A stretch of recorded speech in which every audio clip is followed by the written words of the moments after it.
Bu voqea Viskonsinning chekka bir qishloqlaridan birida, hech kim e'tibor bermaydigan tinch bir fermada boshlandi. U yerda yolg'iz bir erkak yashardi, jimjit, muloyim, hech kim bilan gaplashmaydigan. Odamlar uni g'alati deb bilishardi, lekin xavfli emas. Ammo bir kuni shahar ichida bir ayol g'oyib bo'ldi. Keyin ikkinchisi va nihoyat politsiya o'sha eski fermaga kirib bordi. U yerda topilgan narsalarni so'z bilan ifodalab bo'lmaydi. Teri bilan qoplangan stullar, quloqlardan yasalgan marjonlar, onasining to'shagi yonida saqlanayotgan bosh suyaklari. Bu odam Ed Gein edi. Ed Gein bu Gollivud ko'plab filmlarni olishga ilhomlantirgan inson. Xullas, bu videoda ham ruhiy buzilishlar qanchalar yomon oqibatlarga olib kelishini bilib olasiz. Demak, miyangizga koinot rejimini yoqing, chunki koinotda bu videoni ko'rishga sizga hech kim xalaqit bermaydi. Video boshida har doimgidek bugungi qahramonimiz qanday muhitda, qanday oilada ulg'aygani haqida gapirib beraman. Shunda siz uning ruhiyatiga nimalar ta'sir qilgani haqida bilib olasiz va xulosa qilasiz. Ed Gein 1906-yil Amerikada tug'ilgan. Uning onasining ismi Augusta, otasining ismi esa Georgiy edi. Augusta juda qattiqqo'l ayol bo'lgan. Uning yuzi juda jiddiy ifodaga ega bo'lgani uchun hattoki uni tanimagan odamlar ham uni ko'rishsa cho'chishganini aytgan. Ammo bu ifoda faqat uning yuzida emasdi. U farzandlarini, ayniqsa Edni diniy yo'lda tarbiya qilish maqsadida farzandlarining har bir harakatini gunoh deb aytishdan charchamagan. Bu rostdan ham gunohlardan qaytarish uchun qilingandir deyishingiz mumkin. Lekin yosh bola bolalikda har qanday sho'xlikni qiladi. Hatto islomda ham ma'lum bir yoshgacha gunohlar hisoblanmaydi, chunki hali aql yetilmagan bo'ladi. Lekin uning onasi har qanday kichik ayb uchun uni qattiq jazolagan. Otasi Georgiy esa butunlay boshqa odam bo'lgan. U baland bo'yli, kamgap, biroz muloyimroq xarakterga ega edi. Aslida Georgiy bolaligida og'ir sinovlardan o'tgan. Oilasi Missisipi daryosidagi suv toshqinida halok bo'lgan. U esa yetim qolgan. Georgiy ichkilikka berilgani sababli bir joyda muntazam ishlay olmasdi. U doimiy mast holda yurardi. Endi savol: ular qanday tanishib turmush qurishgan? Bu noma'lum, ammo odamlarning fikricha Augusta erini aynan boshqarish oson bo'lgani uchun tanlagan. Georgiy esa kim bilsin, balki yolg'izlikdan, balki boshqa sababdan unga uylangan. Lekin ularning munosabati mehr ichida qurilmagani aniq. Augusta Georgiyga tez-tez haqoratli so'zlar aytardi. Masalan, u ko'chalarda, hatto odamlar oldida ham "Sen befoyda, dangasa itsan" deb eriga baqirardi. Bu esa Georgiyni ichkilikka yanada ruju qo'yishiga olib kelgan. U ishidan so'ng mast holatda qaytib kelardi va u ham ba'zida Augustani urardi. Qisqasi, ularning munosabatida na muhabbat, na tinchlik, na baraka bor edi. Bu urush, janjal va zulm muhitida ulg'aygan Ed esa keyinchalik butun dunyoni larzaga soladigan jinoyatlarga qo'l urdi. 1915-yilga kelib Augusta La Crosse shahrini axloqsizlik va ifloslik maskani deb hisoblab, erini bu joyni tark etishga majburladi va ular Plainfield nomli kichik shaharchadagi katta bir fermaga ko'chib o'tishdi. Augusta bu joyni pokiza, axloqli odamlar yashaydigan joy deb bilardi. U ikki o'g'lini har qanday yomonlikdan, har qanday gunohdan uzoq tutishni qat'iy maqsad qilib qo'ydi. Xususan, u fohisha ayollardan ularni butunlay uzoqlashtirdi. Uning fikricha, dunyodagi ayollarning aksariyati fohishalar edi, faqatgina o'zidan tashqari. Fermer xo'jaligida esa Augusta o'zining izolyatsiya siyosatini to'liq amalga oshirdi. Bolalarni tashqariga chiqarmasdi. Ular faqat uy yumushlarini bajarishardi. Maktabga borishga ruxsat berilar, lekin maktabdan uyga to'g'ri qaytishlari sharti bilan. Augusta juda qat'iy va dindor ayol edi. U o'g'illariga dunyodagi buzuqlik va gunohkorlik haqida gapirib, ayollar aslida iblisning vositachisi degan e'tiqodlarni doimo targ'ib qilardi. Endi Edwardga kelsak, Ed juda tortinchoq bola bo'lgan. Sinfdoshlari va o'qituvchilari uni g'alati odatlari borligini ko'p aytishgan. Edning ko'p do'stlari bo'lmagan, balki umuman do'sti yo'q deb ham aytishadi. Va u do'st topmoqchi bo'lsa, onasi Augusta bunga keskin qarshi bo'lardi. Chunki u o'g'lining hayotiga gunoh kirib qolishidan juda qo'rqar edi. Agar Ed boshqa birov bilan gaplashmoqchi bo'lsa, Augusta uni darrov urar va baqirar edi. Edning eng yaqin do'sti faqat uning onasi bo'lgan. Keyin 1940-yil 1-aprel kuni Edning otasi Georgiy yurak yetishmovchiligidan vafot etdi. Bu ehtimol ko'p ichish bilan bog'liq edi. Otasi o'lgach, Ed va akasi Henry oilani boqish uchun turli ishlar qilishga majbur bo'ldilar. Henry 2 farzandi bor, ajrashgan ayol bilan uchrasha boshladi va ular birga yashashni rejalashtirardi. Ed esa onasiga haddan ortiq bog'lanib qolganidan akasi xavotirda edi. Genri hayotda oldinga intilardi. U o'z fikri bilan yashashni, oila qurishni istardi. Ammo Ed hali ham uydan chiqmay onasiga mahkam yopishib yashardi.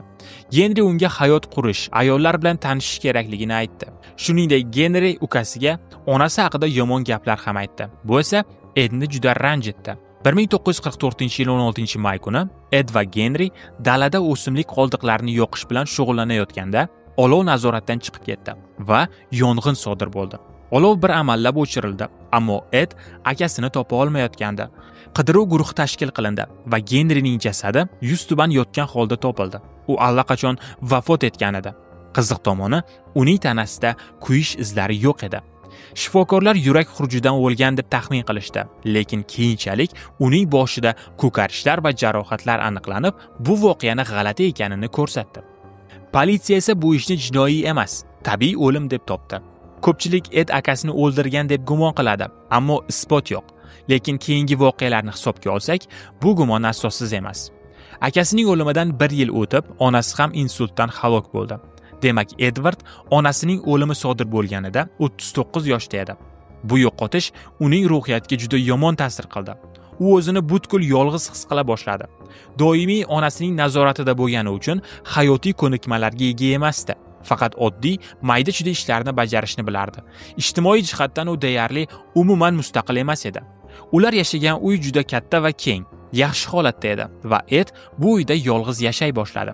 U deyarli barcha xonalarni taxtalar bilan mixlab, yopib tashadi. Faqat onasining xonasini o'zgarishsiz qoldirdi. Xuddi onasi hali ham tirik va u yerda yashayotgandek.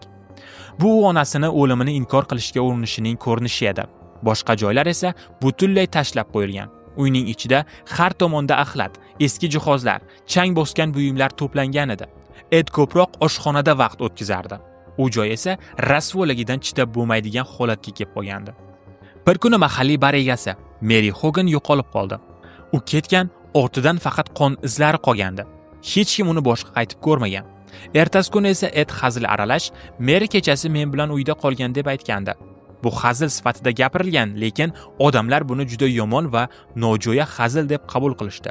Shunday bo'lsa ham ko'pchilik Ed yosh katta odam, u hech kimga zarar qilmaydi deb o'ylardi. Keyin esa Bernice Warden yo'qolib qoldi. Bu 1957-yilning 16-noyabr kuni sodir bo'ldi. Bernicening o'g'li Frank ovdan qaytib, onasining do'koniga bordi. Bernice 58 yoshdagi beva ayol edi. Frank do'konga kirib, onasini topolmadi. Do'kon old eshigi ham, orqa eshigi ham ochiq qolgan edi. Frank atrofni ko'zdan kechirganda, kassaning yonida polga to'kilgan qon izlarini ko'rdi.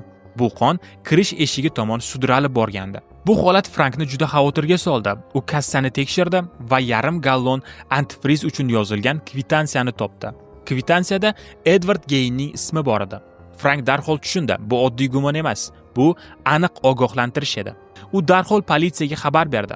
Onam yo'qoldi va Ed uning oxirgi mijozi bo'lishi mumkin.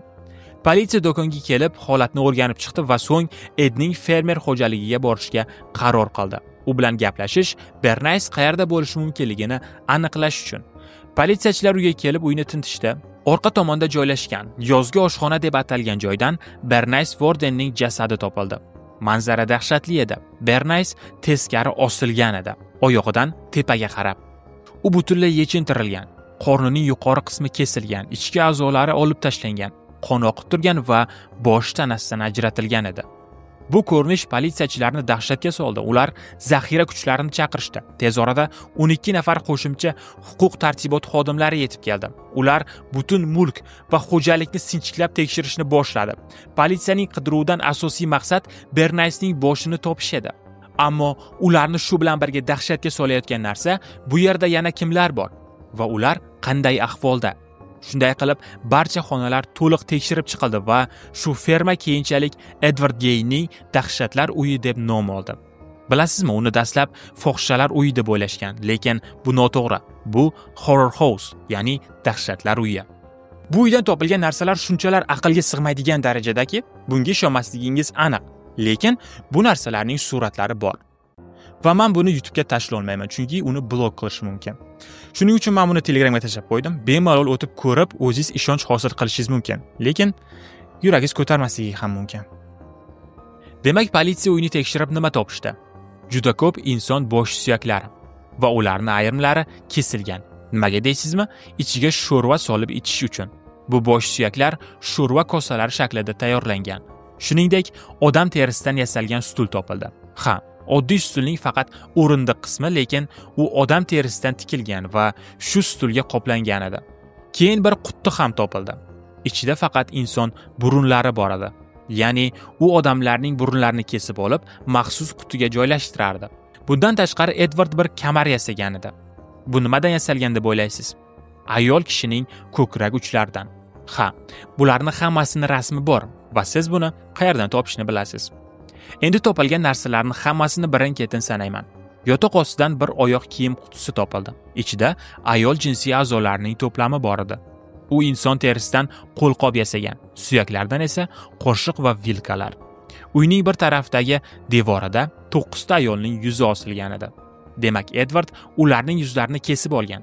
Men buni sizlarga qanday tushuntirishni ham bilmayman. U yuz shaklini buzmagan holatda yuz terisini ajratgan va ular aniq ko'rinishda qolgan. Keyin bu yuzlarni devor bezagi sifatida ishlatgan. U turli jasadlardan olingan terilarni birlashtirib, uzun yengli ko'ylak ham yasagan. Keyinchalik Edward nima uchun bunday qilganini tushuntirib berdi. Edwardning aytishicha, u o'sha uzun yengli ko'ylakni kiyib, ayolga o'xshab kiyinmoqchi bo'lgan. Ya'ni o'z onasiga o'xshamoqchi bo'lgan. U ayol kabi kiyinib, kechalari uyda aylanib yurgan.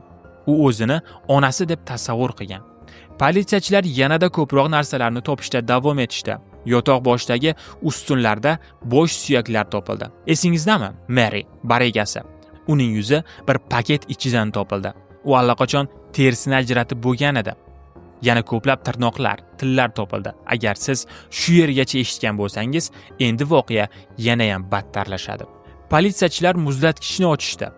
U butunlay inson a'zolari bilan to'ldirilgan edi. Pechda inson yuragi topildi. U nima qilmoqchi edi? Uni yemoqchimi? Buni hech kim bilmaydi.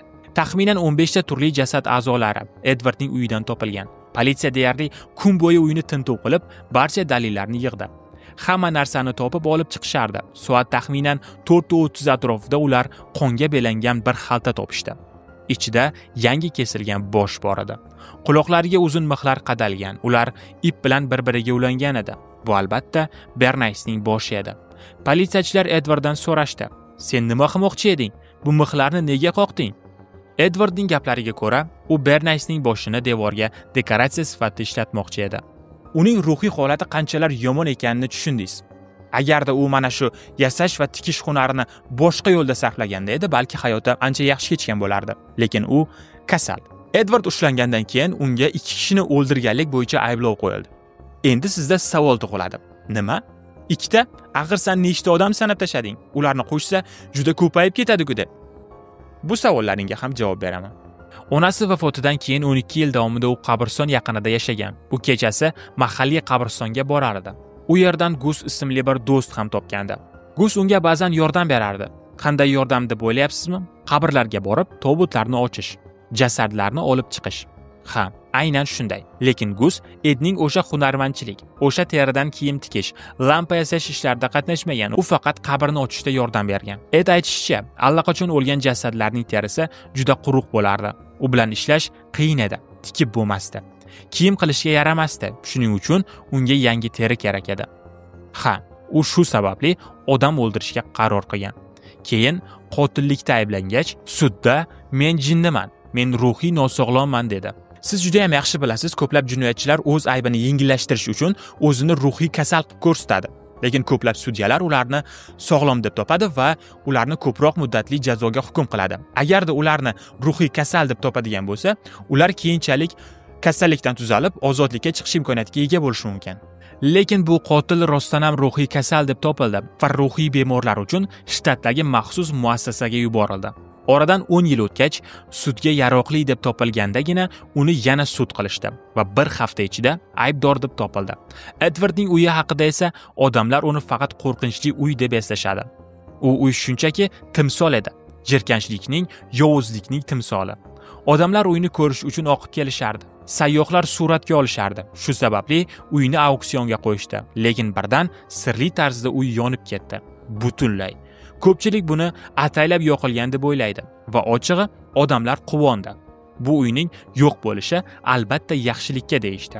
Ed esa qolgan hayoti davomida ruhiy kasallar shifoxonasida saqlangan. U 1984-yil 26-iyul kuni vafot etdi va u Plainfield qabristoniga ko'milgan. Uning qabr toshiga shunchaki Edward Gein deb yozib qo'yildi. Odamlar uni qabr toshini ham tinch qo'ymasdi, balki uyiga suvenir qilib saqlash uchun ozginadan sindirib olib ketishardi. Bir kuni kimdir uni butunlay o'g'irlab ketdi. Shu bilan boshqa qabr toshi qo'yilmadi. Lekin bu yerda Edning hikoyasi tugamadi. 1960-yilda Fiziko filmi chiqdi. Bu film aynan Ed Gein hikoyasidan olingan. 1974-yilda yana bir film. Bu ham Ed asosida yaratilgan. Xuddi o'sha yili Texas Chainsaw Massacre chiqdi. Ushbu filmda ham Edning soyasi bor. Keyin 1991-yil yana bir film. Yana o'sha Eddan ilhomlanishdi. Ha, Ed ilhom manbai bo'lgan ko'plab filmlar bor.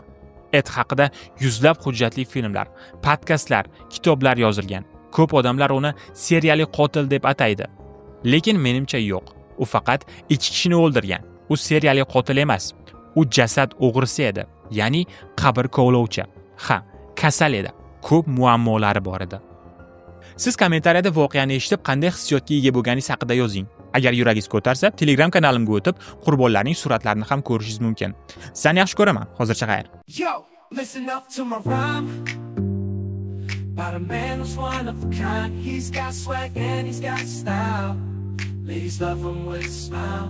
Mr. M, he's got that flow.